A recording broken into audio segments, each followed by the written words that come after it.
2025 में John Cena का shocking heel turn हम सभी लोगों ने देखा था और अब यहाँ पर जॉन सीना के हील टर्न के बाद सीना के ओरिजिनल प्लान क्या थे, इसको लेकर सीना ने काफी बड़ा खुलासा कर दिया है। डब्ल्यूडब्ल्यूई के सऊदी अरबिया में रॉयल रंबल को लेकर all time ticket sale record break होने वाला है। जॉन सीना के रिटायरमेंट शो के ऊपर वो यहाँ पर शो को मेन इवेंट नहीं करेंगे, तो वहीं एलए नाइट का कॉन्ट्रैक्ट कब एक्सपायर होगा ये भी कंफर्म हो चुका है। तो गाइस चलिए बिना किसी देरी के शुरू करते हैं इस वीडियो को और सबसे पहले बात करेंगे रॉयल रंबल 2026 की। गाइस यहाँ पर ये बात हम सभी लोगों को मालूम है, अगले साल डब्ल्यूडब्ल्यूई का रॉयल रंबल पेपर व्यू पहली बार सऊदी अरबिया के अंदर होने वाला है और पहली बार सऊदी अरबिया के अंदर डब्ल्यूडब्ल्यूई यहाँ पर उनके रॉयल रंबल इवेंट को करने वाली है, जहाँ पर सऊदी अरबिया में डब्ल्यूडब्ल्यूई के रॉयल रंबल को लेकर इस हफ्ते डब्ल्यूडब्ल्यूई ने रॉयल रंबल की प्री रजिस्ट्रेशन शुरू की थी, जहाँ पर प्री रजिस्ट्रेशन के अंदर सऊदी अरबिया में रॉयल रंबल के टिकट को खरीदने के लिए करीबन यहाँ पर 8.5 लाख से ज्यादा लोगों ने रजिस्टर किया है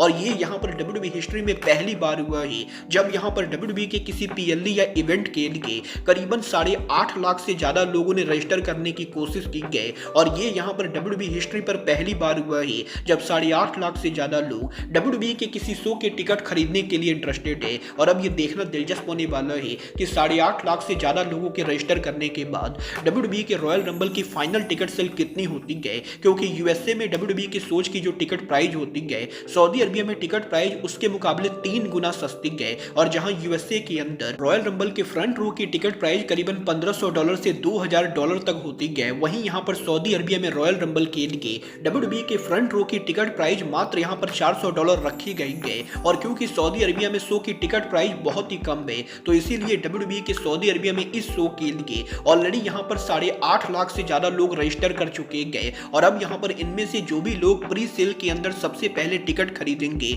उन्हें यहां पर शो देखने का मौका मिलने वाला है। बल देखना दिलचस्प होने वाला है कि डब्ल्यूडब्ल्यूई के अंदर हिस्टोरिक प्री रजिस्ट्रेशन के बाद डब्ल्यूडब्ल्यूई के रॉयल रंबल की फाइनल टिकट सेल कितनी होती है और रॉयल रंबल के टिकट सेल के लो प्राइस की वजह से रॉयल रंबल के टिकट सेल से कंपनी कितना रेवेन्यू करती है। बट अब बात यहां पर टिकट सेल की हो रही है तो अब मैं आपको बता दूं अब से यहां पर मात्र 2 दिनों के अंदर जॉन सीना उनका फाइनल मैच रेसल करने वाले हैं, जहां पर जॉन सीना का फाइनल मैच वो यहां पर वॉशिंगटन डीसी के अंदर रेसल करेंगे और जिस अरीना में डब्ल्यूडब्ल्यूई की राइवल एईडब्ल्यू कंपनी ने उनका पहला डायनामाइट किया था उसी अरीना में डब्ल्यूडब्ल्यूई के अंदर जॉन सीना का फाइनल मैच होगा, जहां पर कैपिटल वन अरीना के अंदर जॉन सीना के फाइनल मैच के लिए करेंटली शो की कैपेसिटी करीबन 18,764 के बराबर रखी गई है, जहां पर 18,764 टिकट में से डब्ल्यूडब्ल्यूई ने सारे के सारे टिकट सोल्ड आउट कर दिए हैं और वैसे तो शो को अब भी करीबन 2 दिन बचे गए but already WWE company capital arena को पूरी तरह से सोल्ड आउट कर चुकी है और अब ये देखना दिलचस्प होगा कि पूरे कैपेसिटी के सोल्ड आउट होने के बाद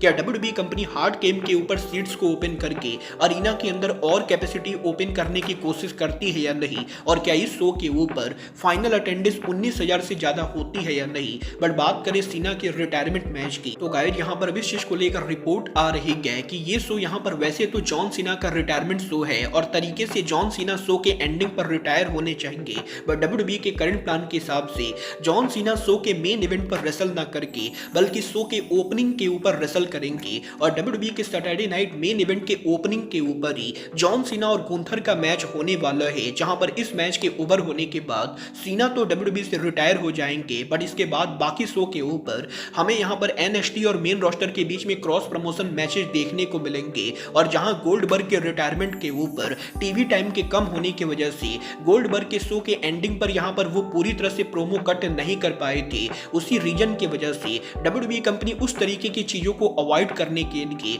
सीना के रिटायरमेंट शो पर उनके मैच को ओपनिंग के ऊपर रख रहेंगे, जिससे यहां पर सीना के फाइनल मैच को पूरा टीवी टाइम मिलेगा और सीना के मैच के ओवर होने के बाद बाकी जो भी शो के ऊपर टीवी टाइम बचेगा उस टाइम के ऊपर बाकी मैचेस को कराए जाएंगे। बोल आपको क्या लगता है सीना के रिटायरमेंट मैच को मेन इवेंट पर ना रखकर बल्कि ओपनिंग पर रखना डब्ल्यूडब्ल्यूई का सही डिसीजन है या नहीं, आप लोग मुझे कमेंट करके बताएंगे। बट गाइस जहां तक बात रही जॉन सीना की तो अब यहां पर सीना के फाइनल मैच से 2 दिन पहले इस हफ्ते सीना के लेटेस्ट इंटरव्यू के अंदर जॉन सीना ने फाइनली ये रिवील कर दिया है कि डब्ल्यूडब्ल्यूई के अंदर यहां पर उनके हील टर्न का ओरिजिनल प्लान क्या था। गाइस यहां पर जॉन सीना का ये कहना है कि इस साल एलिमिनेशन चैम्बर के ऊपर जब जॉन सीना ने डब्ल्यूडब्ल्यूई पर शॉकिंग हील टर्न किया था तो वो हील टर्न डब्ल्यूडब्ल्यूई के लॉन्ग टर्म प्लानिंग का हिस्सा न होकर बल्कि डब्ल्यूडब्ल्यूई की शॉर्ट टर्म प्लानिंग थी, क्योंकि डब्ल्यूडब्ल्यूई के एलिमिनेशन चैम्बर के ऊपर शो की की टिकट सेल कुछ खास बढ़िया नहीं जा रही थी और शो की हाइप और टिकट सेल को बढ़ाने के लिए WWE कंपनी ने इवेंचुअली यहां पर जॉन सीना का हील टर्न कराया था, जिससे कि WWE के अंदर